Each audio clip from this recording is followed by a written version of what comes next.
everyone, I'm Tom Dumke. I'd like to welcome you to Thomas William Furniture Behind the Scenes Virtual Art Fair. I would like to introduce to you our host, Ned Wicker. Hello, Ned. Welcome to the final day of the Thomas William Furniture Virtual Art Fair. We wrap up our tour today with a visit to Overland Park, Kansas, and woodworker Terry Evans. Then it's off to Columbus, Ohio, and we'll visit with Teresa Merriman. Then it's off to Mount Horeb, Wisconsin. We're going to visit with a blacksmith, Luke Proctor. And we'll wind up our tour today in Waukesha, Wisconsin with photographer Bill Lemke. We hope you've enjoyed the tour, and we hope you have a good time today.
In a quiet residential area of Overland Park, Kansas, we see a nice home. It has a detached garage. Artist Terry Evans was looking for a place about 15 years ago, and here it is. It was move-in ready. Terry has been busy ever since creating his amazing bandsaw boxes. And inside the walls of this nondescript garage come some stunning pieces of art. And today we're going to take a look. Hi, Terry. Thanks for letting us come in. Thanks. Yeah, how are you doing, Ned? I'm doing great. A detached garage, how do you describe that as your workspace? I mean, how did that come about? Well, it's in my history of working, it's the fourth space I've worked in. I started out in a 5 by 12 closed-in front porch. Built a custom shop, worked there for a number of years, and then I moved teaching assignments to a different city. And for 18 or so years, I worked in an attached garage. And leaving a teaching assignment, moving into full-time woodworking, it was a mutual decision with my wife and myself that more work would mean more dust, so we needed to have a detached garage. So we moved about 8 or 9 miles away from our former house and found this space with a detached garage. It was built in the mid-'80s for a hobby mechanic shop, and wasn't ideal, but it had 2 parking bays worth of space, and that was adequate for me. I'd worked in smaller spaces before, so we moved in and set it up. And I still was teaching. When you're working, it looks like you're no more than a couple steps from anything. No, since my work has never been really large, I don't need a lot of space to move the projects around. So I have the benches set up pretty much where I can have a series of 10 or 12 pieces within arm's reach, because I'm repeating a process through a little bit of mass production on them in many cases, either sawing out the boxes or sanding them. So the most efficient way is to work on a series at a time and keep them close to the workspace. Within the field of woodworking or wood art, how would you describe your work?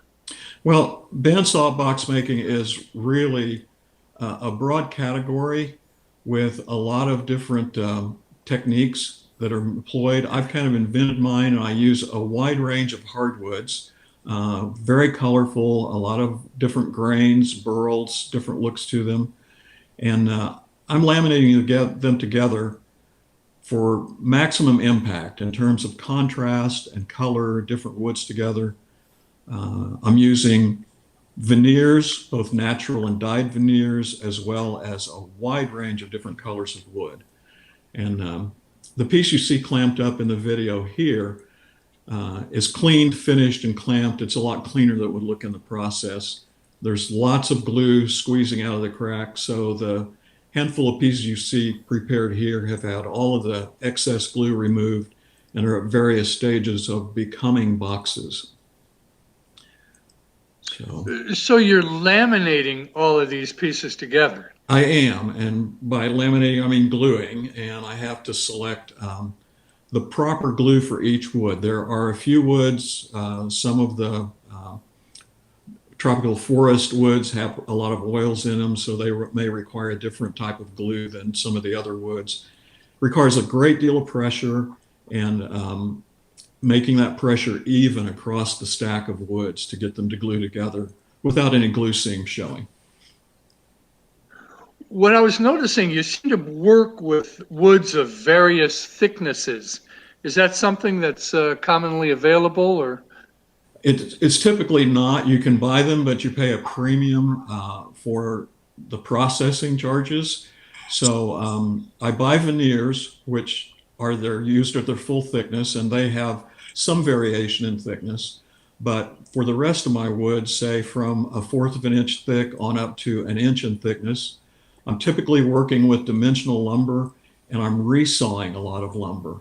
And have an illustration where I'm showing the resawing process. A lot of wood shops will have a resawing bandsaw, and I've used those in the past, but for my application, I've found that using a table saw with a thin curved blade is just as efficient because I'm typically working with woods that are no wider than between 3 and 5 inches. So I can achieve that resawing on a table saw and really control it so I have less loss of wood. And using a thin curved blade puts a less of a load on the motor and removes just a little bit less wood. So theoretically, I'm ending up with a little bit more wood left to use and less wood left in sawdust on the floor.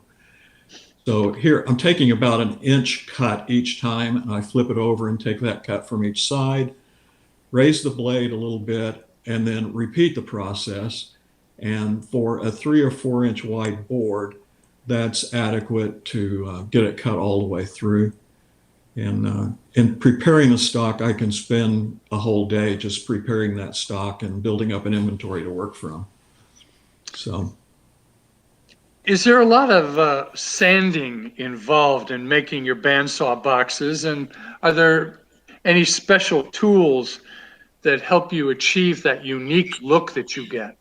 Yeah, I use a couple of tools that are often used in workshops. A 12-inch disc sander is a standard tool that people have around just to remove stock, smooth over a surface.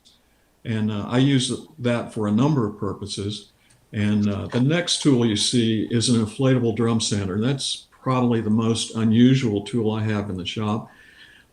It's not rare, but most wood shops are going to want a perfect profile. So if they're doing interior work or joinery work, they're probably not going to want to use an inflatable sander. It leaves a very organic look, and I typically sand every piece through about 4 grits on the inflatable drum, and that's ending at 320 grit for the final finish. Then the last sander in my shop is an oscillating spindle sander, and it's pretty indispensable for one particular purpose, and that's for finishing interior spaces or concave surfaces and interiors of boxes. So there's no tool that's going to do that quite the way a spindle sander will do. Is your work limited to boxes and vessels? No, I've made jewelry from the very beginning. Actually, my very first foray into art shows was as a leathersmith, and that eventually evolved into making wood inlaid buckles. So I've been doing wood inlaid jewelry for a long time, and currently our only real specialty in jewelry are inlaid wood earrings. And the gearing for art fairs is somewhat complicated, so I don't really show earrings very often at art fairs, but I have made them available on a Facebook page, and I have a really good inventory of them. We work in a little landscape style where you can hang a crescent moon setting through a black sky, or a lot of different geometric pieces, which are kind of Art Deco or so. And I've developed that process over the years, abandoned it for 10 or 12 years, and then recently have come back to making it something that we make available at a good price. So. Terry, how long have you been doing the art fairs?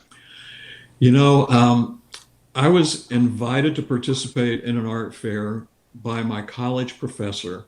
It was after my junior year of college, and we traveled to art fairs in the Midwest, and it was in 1972. So I think the math means if we had art shows this year, I'd be starting my 48th year of doing art shows. And during that time, I had one hiatus of 1 year where I changed teaching jobs, and it took me quite a while to get a new shop up and running. But other than that 1 year, I've been actively doing art shows since 1972. Is it hard for you not being on the road right now and seeing your customers at the art fairs all over the country? You know, I'm very hopeful that other forms of marketing will replace it. I think one of the things that's starting to make all of us realize is how much money we're not spending doing art fairs, because the booth fees and the expenses of hotels and traveling. I actually have a vehicle sitting in my garage. I'm wondering how long I need to keep it because it's still loaded with an art fair booth. So I'm kind of relaxed about it, but that also relates to my age and the fact that we knew that for us, art fairs were going to come to an end within 3 or 4 or 5 years anyway. So we had narrowed it down to a handful of art shows in Kansas City, Denver, Fort Worth, that are the shows that we really wanted to do. So unlike artists who are younger than me, I don't feel like I'm being robbed of a lifestyle. It's kind of coming along at a convenient time. But we do miss seeing people because we have our own family of artists that we're, almost every artist will tell you they have a dozen or 2 dozen really close dear friends they may only see once every year, but we really appreciate because we have so much in common. They're, you know, just in normal social life, we don't encounter people who are empathetic to what the lifestyle involves.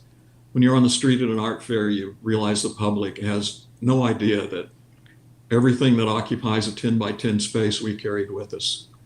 So yeah, I miss it. I miss the people, but we will persevere and figure out a way to keep making art. Terry, before we let you go, what's the best way for people to get a hold of you? Well, I've tried to make my website memorable.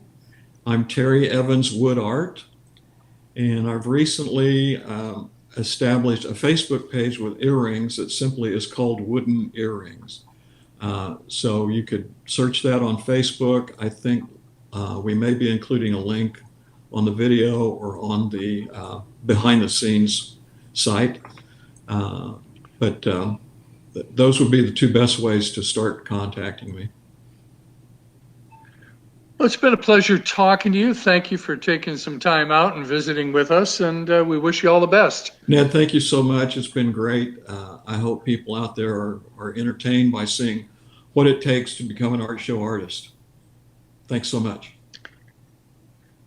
Thank you. And we thank you for visiting with us today. And we want you to come back and see some of the other artists on our Thomas William Furniture Virtual Art Fair behind the scenes. We invite you to check out these other artists on the site.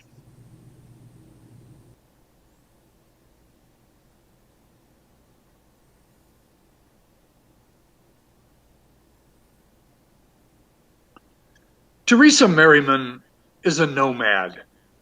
She's been to every state, traveled abroad, and pretty much wherever she hangs her hat is home. Her studio has been in a number of places like California, Montana, Colorado, and now Columbus, Ohio, where she was born and raised. But her bags are always packed. That's where we caught up with her.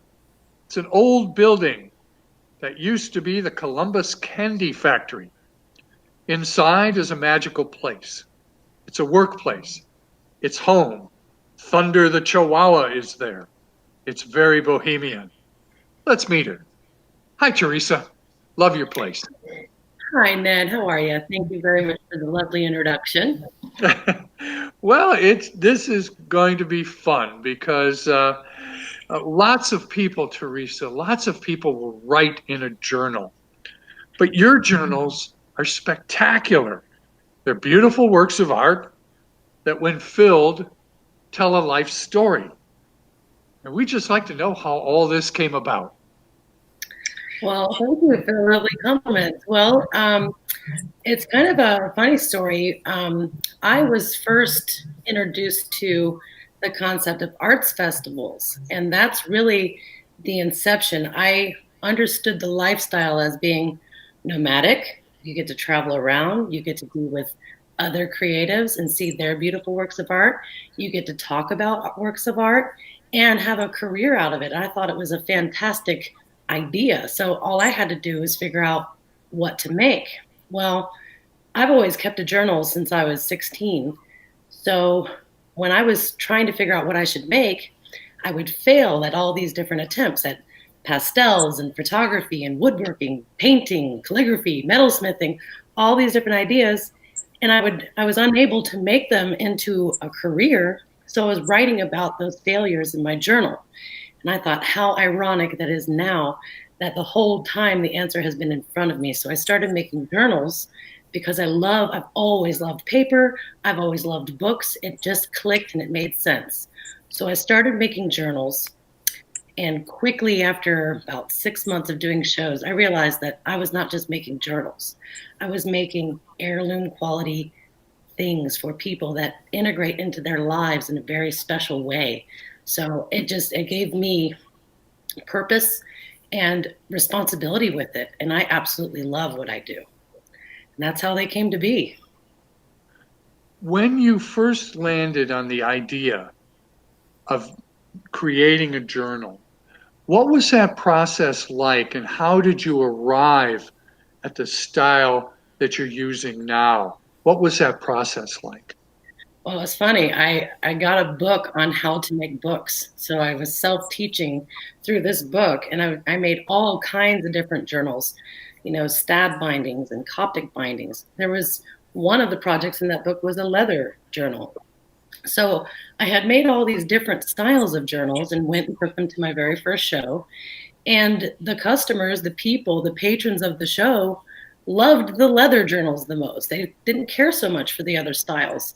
So I went the leather direction, and it just sort of has evolved from that point. I've been bookbinding for 15 years, and it's been an evolution. My books 15 years ago did not look anything like my books do today, and I wonder what my books are going to look like 5 years from now, or 15 years from now. With the leather is kind of interesting because, you kind of, what do? You stamp it or carve it, and how do you put the design in there? Well, there are leathers that I can purchase that have already embossed textures. There are leathers that I purchase and hand select for other characteristics, So as far as leather working is concerned, really all I'm doing is cutting it and poking holes in it, punching holes in it, and doing, maybe I'll burn into it and distress it a little bit. But I mean, leather work is very extensive. You can do all kinds of things with leather. I just haven't participated so much in the carving of it yet. You know, that's something that I'll learn in the future. Just right now, I'm using that tactile quality of the leather to be the outside of the journal. And then, of course, I have my selections of papers as well. I noticed in some of your journals, there's a metal plate that you put on there as well. Talk about that, because the process that takes a piece of metal and turns it into this stunning piece of art is really interesting. Thank you. I think so too. I think it's a perfect intersection of where science and art meet. The metal etching is fantastic. I draw on the metal with a Sharpie, and the Sharpie ink is resistant to the acid etchant, which is ferric chloride. So you can draw anything that you want on the metal, and then you put the metal into the acid for an hour, and the acid eats away at the part of the metal that is not protected by the Sharpie. So you get a little bit of relief there, you get a raised area there, and then you can do fun stuff with it. You can give it a patina, you can flame paint it. That's my metal shop right there on the video. That's all my metal stuff. And, you know, flame paint it, and then you get out these really brilliant iridescent colors from copper, from bronze. I also work with nickel. I mean, it's really, really super fun to make these metal emblems for the covers of the journals. It adds a lot of character and a lot of personality, I think, to the journals. Where did you learn how to do that? My dear friend Suzette, who is a jeweler, taught me. She was thumbing through my journal. I love to draw and sketch and paint and everything too. So she said, "Oh my gosh, you are so good at this. You would be really good at etching. If you can do these drawings and these paintings, you should learn etching." So she made me go to her studio. This is back in, I don't know, I want to say 2009 or 2011, I think. And for 3 days we sat in her studio and she taught me how to do it. And I just took that basic concept of Sharpie and ferric chloride and turned it into a style of my own. We're watching the video now of you sewing up one of the journals, and it's all done by hand, and it looks like it's, you know, very labor intensive. Yes, that's why I have such strong arms, I think. I tear paper down to size and stack and fold them into sections that you can see there. Those are called signatures. I punch holes in the crease of the signatures that line up with the holes that I've punched in my leather, and I stitch it with a waxed linen thread. I'm using a very traditional binding technique called the Italian barrel stitch, but I have all kinds of other bindings that I can do too. Some of them are inventive that I think that I made up. I don't know if I did or not, but I think I did. So I have one that's called an X binding. So all of the cords on the spine look like X's all over the place. But this is a very traditional binding, and it's very strong, and it allows the pages to lie flat no matter where you open the book. I don't care if it's at the beginning or the end or the middle, all of the pages lie flat. That's the beauty of this binding. So a book could be any length at all. Do you vary the sizes? Oh yeah, yeah. Sometimes I go crazy and make these like 33 signatures thick. Like they're like 5 inches thick, 6 inches thick journals, just for the fun of it. Tell me about your customer. What kind of person likes to browse around and buy your journals? Oh, you know, just about everybody, I think. I've met so many different walks of life. You know, men, women, boys, girls, everybody of any age, they are attracted to this. And I think it's innately human to be attracted to books. I think, you know, at least in our culture now, we value books, and I'm so glad that we do.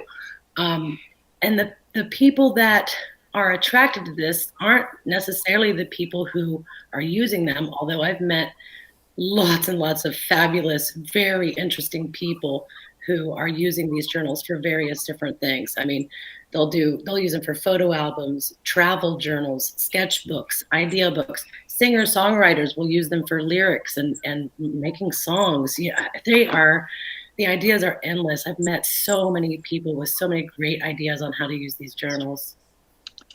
We're looking at all the different books that you've done. Any other things that you like to make? The journals are one thing. Anything else on the agenda? Well, I get my hands on all kinds of things, but I'm careful not to turn them into businesses. You know, my business is definitely one of my many passions. I do love bookbinding, but I love painting too. I love doing murals. You know, the mural on my wall in my studio is done by me with charcoal. I you know, I like to make videos. I like to do social media stuff, you know, to show people process videos and fun stuff like that. Lots of different applications of the arts. Anything that has to do with the arts, I'm into. But as far as work that's for sale, just my journals. Has it been tough for you being in lockdown and not being out on the circuit and seeing people? You know, with everything, there are challenges and pros and cons. But for me, I thought I've been doing okay. It's been a little strange not being on the road and traveling across country and drive. I love to drive, so not having that like all day 12-hour drive is definitely something I miss. But you know, I've been really just kind of sitting back and observing my friends and family members and making sure that they're okay. And it just, for me personally, a little bit of a struggle, but I can find myself kind of in the middle. I'm not struggling so hard like some people, and I'm not gliding either like others. So I'm just kind of right in the middle. Well, this has been a lot of fun. We just appreciate you taking the time to show us around. And before we let you get back to work, and I know the thunder is waiting for you, before we do that, what's the best way for people to get a hold of you? People can go to my website, www.mindseyejournals.com. You can also find me on social media under Mind's Eye Journals. Facebook, Twitter, Instagram is a lot of fun too. My YouTube channel is helpful. And if you want to call me or text me, my phone number is 515-MEJ for Mind's Eye Journals. Love, 515-MEJ Love. Text me if you want. Easy to remember. Well, thank you. It's been a delight talking to you. Likewise, Ned, and thank you. And we want to thank you for watching this Thomas William Furniture virtual art fair behind the scenes. And we invite you to meet the other artists. Take care and stay safe.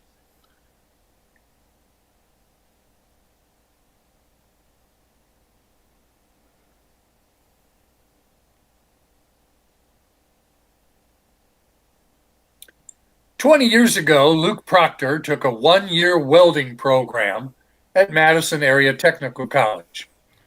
Now that led to an Ironworks apprenticeship. Now that led, in 2008, to Proctor Ironworks LLC. And the rest, as they say, is history. Luke is a traditionalist, a blacksmith, using old-time methods to create contemporary works. He makes sculptural furniture and has a whole line of utilitarian work. He works out of Mount Horeb, just west of Wisconsin's state capital. Let's meet him. Hi, Luke. Thanks for giving us some time. Hey, Ned. Thanks for having me on. Yeah, when you think of a blacksmith, you think of some grizzled old guy in a cowboy movie making horseshoes, but you are making stunning furniture. Well, thank you. Yeah, you're connecting the old and the new with the way you create your pieces, and that's what's really intriguing. How do you do that? Yeah, so I use all traditional joinery techniques. So it's a lot of mortise and tenon joinery riveted together. I don't use any modern welding techniques. So everything's forged hot at the anvil or underneath the power hammer. But what I'm really going for is a very modern look. So I want people to look at blacksmithing in a different light, you could say. So we've seen a lot of, what you would think of, horseshoes or maybe leaves, grapevines, that sort of thing. But the furniture pieces that I'm doing and using the facades of them, the front of them, as the canvas, I guess you could say, the sculptural part. Oh, you still got the anvil going. That's cool. Oh yeah. That one, that's a neat one. It's that's actually a fairly modern anvil, but it's made in Germany. It's got a rounded horn on the front and a pointed one on the back, which very useful. Oh, wow. Now, where do you go to get an anvil? Yeah, it's not something that the everyday person would want to purchase. Right. So I've got several. I've gotten most of them at old farm auctions, actually, but that one in particular has kind of a neat story behind it. A friend of mine who's a glass blower, his dad was getting into blacksmithing. He bought that anvil and then decided that he did not have enough time. So I ended up trading him a couple of my pieces for that anvil. So it was kind of a neat way to come about it. Okay. Now, you're sticking to the old ways of forging and working with the iron, and I'd like you to talk a little bit more about that. Right. So everything's heated up and hammered out as it's been done for centuries. In like all the holes, I drill a few holes here and there, but most of the holes are punched through using different techniques. A lot of that, like I said, mortise and tenon joinery. In this video, I'm hammering underneath the pneumatic power hammers. So power hammers have been around since the 1300s in China, driven by water wheels. This one's pneumatic, so it's all self-contained air hammer.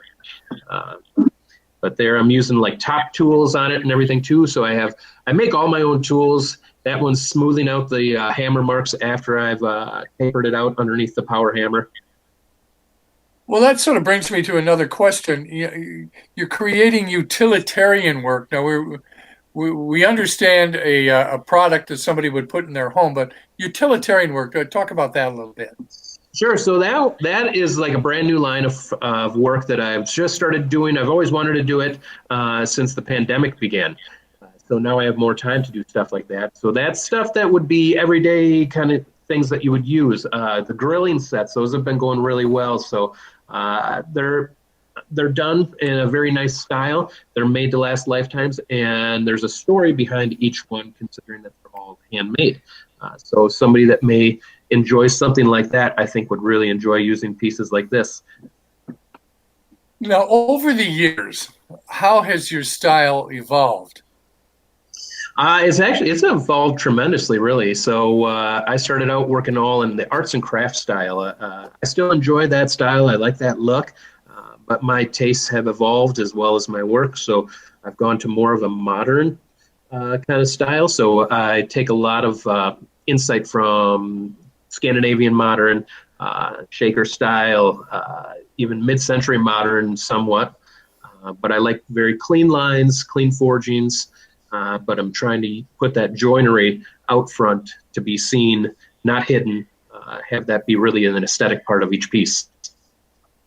I'm curious about one thing. When you decided to go out on your own and form your own company, was that a leap of faith, or did you have a lot of confidence that this was going to work for you? Well, when you don't know any better, I guess that could be confidence.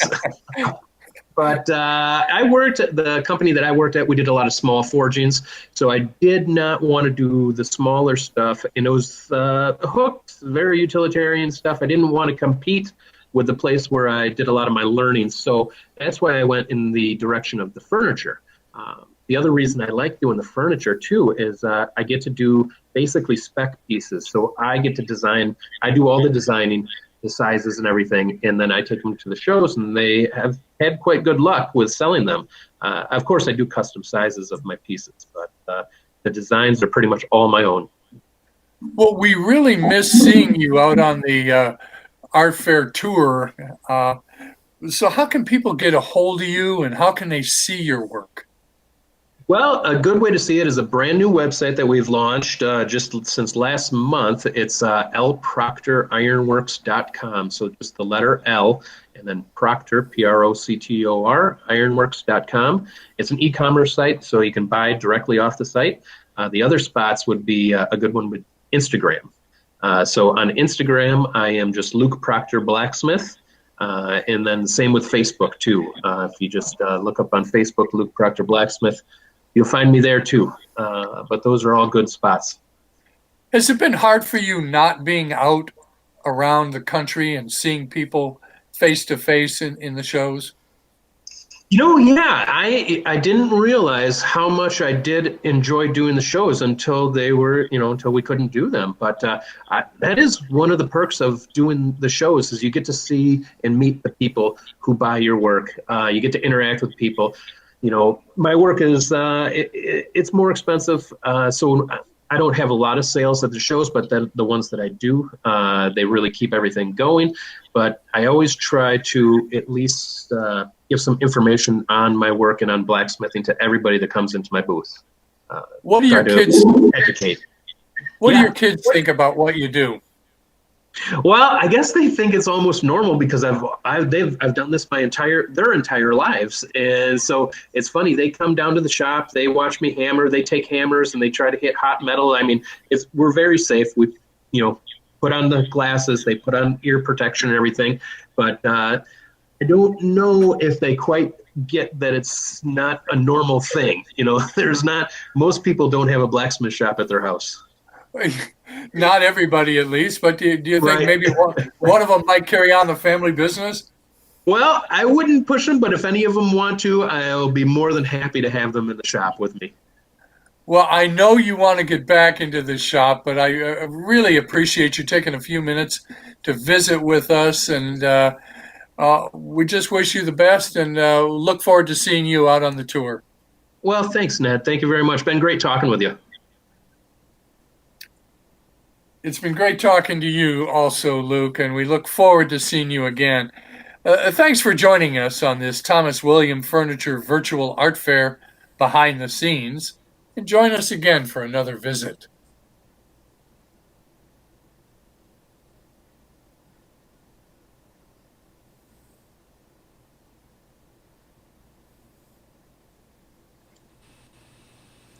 In a world of phone cameras, digital manipulation, and automatic focus, there are very few photographers. People take pictures, but they are not artists. Photography is an art, not just the enthusiasm of a shutterbug. William Lemke is a throwback, a modern-day reflection of the great Ansel Adams, who captivated generations of folks with his amazing black and white photography. Let's go inside and meet Bill and get the story behind his amazing collection. Hi, Bill. Thanks for letting us in. Hi. Thanks for having me. It is a treat. I am a great Ansel Adams fan. I look at your collection and I said, oh my goodness, here he is again. So it's quite a tribute to your ability, but where did that come from?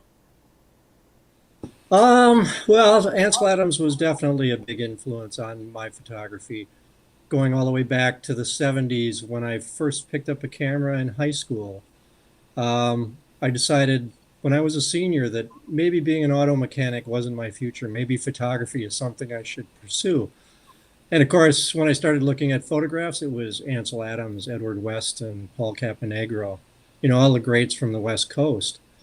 And when I first thought about a career in it, I decided to change my route and go to Milwaukee Area Technical College to get an associate degree in photography. So that was my start. I started shooting film back in the 70s, of course, with 35 millimeter, and then I graduated to a 2.25 camera, and eventually ended up using a view camera, which you can see in the background is the camera of choice now, and that's what Ansel worked with, large format view camera. And it just was one of those things where with the larger negative, I got more detail, beautiful tones, and so ever since then, I've been sticking with that.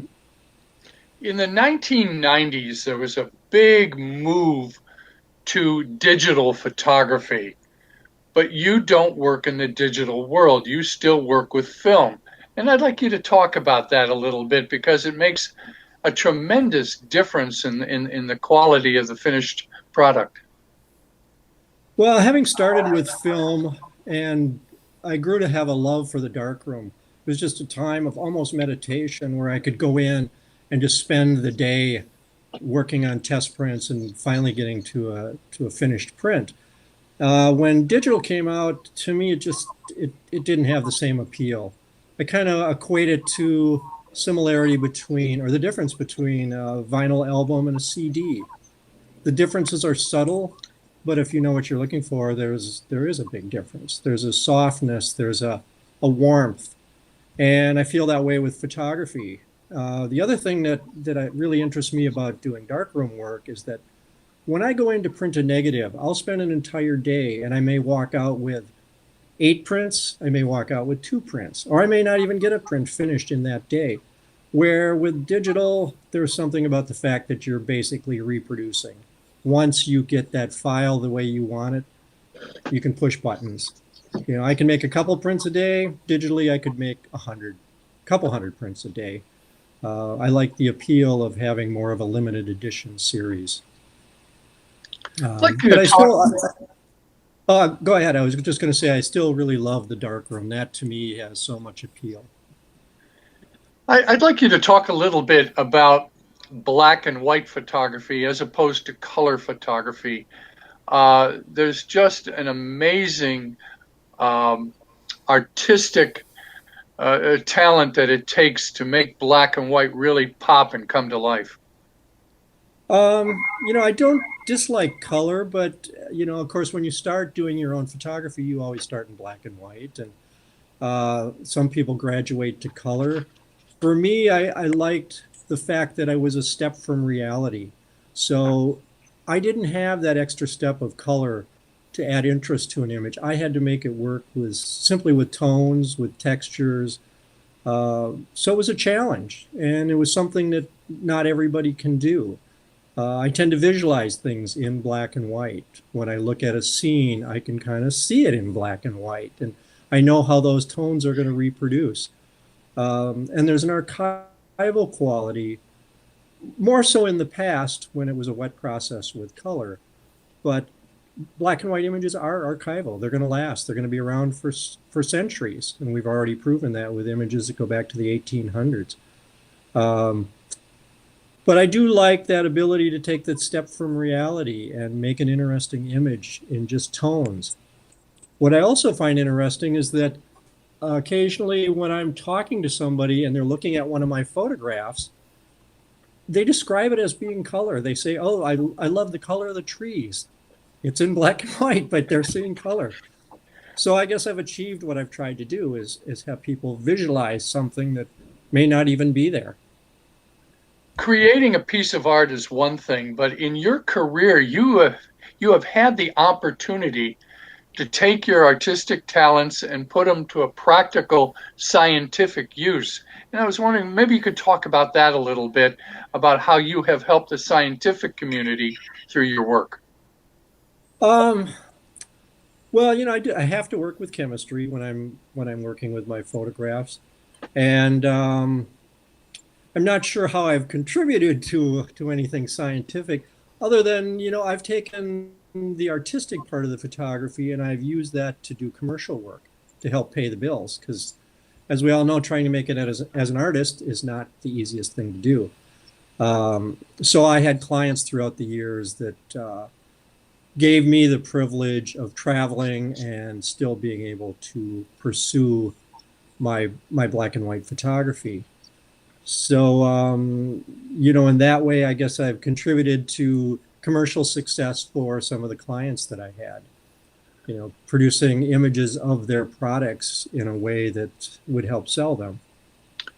I was thinking about your work in photographing different places to document the change in the locations as it relates to climate change and other things. Oh, okay. That was a project that I started when I started working with the U.S. Geological Survey back in 2010. And the project involved traveling through the Grand Canyon and rephotographing the Staten expedition. Back in 1889, 1890, Staten did an expedition through the Grand Canyon, and instead of surveying it, they photographed it. So they would go from river bend to river bend. and view upstream and view downstream. And by doing that, they created this incredible record of images. The reason for them doing it was there was a plan to put a railroad through the Grand Canyon to get to the West Coast. And fortunately, that never happened. But Bob Webb with the U.S. Geological Survey got a hold of all these negatives, and he wanted to do a project going back and rephotographing some of the images from the exact same location. So not only was it just roughly in that area looking up and down river, but it was the exact location.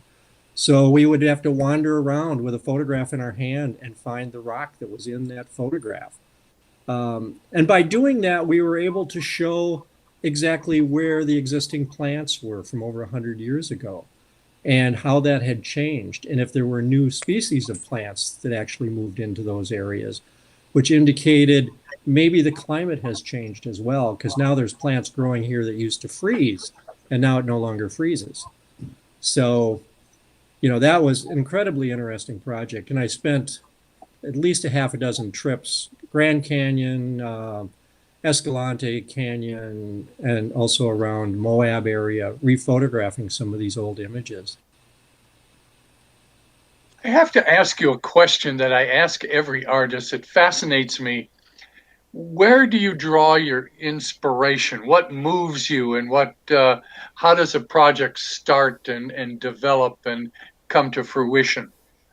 I think part of it goes back to when I was a kid, and my parents would take trips to Montana. And so as a very young person, I got really excited about nature and the environment. And so when I turned 16 and had a driver's license, where did I go? I drove to Montana. And I would go out there to go backpacking and hiking and just enjoy nature. Well, once I started making photographs, it's like, okay, these are places I really want to photograph. So I was inspired by the beauty of the West, mostly. And growing up with parents that encouraged me to do that was very helpful. So to this very day, I still go out and photograph in nature. I include some man-made things in some of my more recent work. And I've been traveling to Europe, to Asia, and fascinated by the architecture that I see as well. So I think my inspiration comes from my travel, but I also have to give credit to my daughter, who, when she was very young, had a whole different way of looking at things. And I would look at them through her eyes and get very inspired by that. The nature photography and the Grand Canyon photography speaks for itself, but you're also an amazing portrait photographer, and your project with the deadheads fascinates me. Well, that goes back to the 70s as well. I started going to Grateful Dead shows, and I love the music. But what I was really fascinated by is the audience. It was like this slice of culture that traveled throughout the country to follow their band and the music of the Grateful Dead.